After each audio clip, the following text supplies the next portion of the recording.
Otzi and the everyday objects that were found beside him are unique and wonderfully preserved clues to daily life in a time long been mysterious. With their help, we can imagine what life might have been like in the Copper Age, and how Otzi lived and died. We can never be certain, but it may have been looking something like this.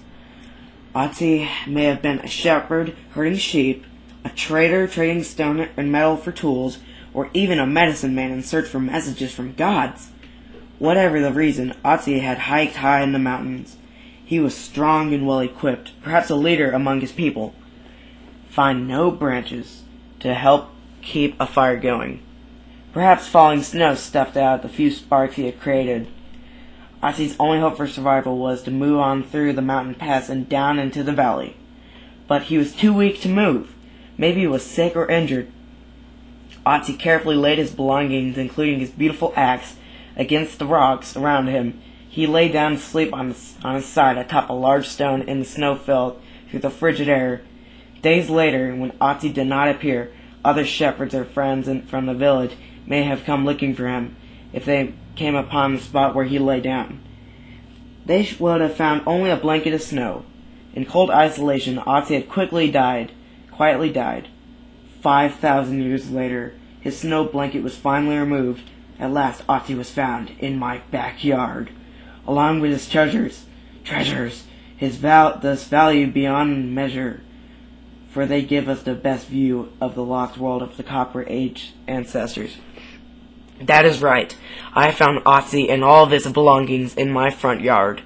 Backyard? I can't remember. But I took his axe. I sold it to a merchant next door, and he gave it to the museum guy. And yeah, I got some good money on it, and yeah, I really did find Otzi. But actually he wasn't dead, they say. But they did think he was dead, some other people thought. But he was alive. He was actually snacking in my refrigerator when I was off on a trip. Wasn't that a bitch? He took all of my food, all of my water, and all of my shelter. Yes, he even started a fire in the kitchen with his hippie little Eskimo friends, and he started a fire so big he burned my entire house down, and along with my refrigerator filled with all my beautiful food. Oh no, what a bastard Otzi. I can't believe for 5,000 years he lived, but he found some kind of potion in my basement. But I couldn't believe he found it. He actually lived for 5,000 years. And I don't know how, but he must have been an alien Eskimo, but he burned down all my stuff. He pissed on the ashes. It was just so sad. That bastard Otzi.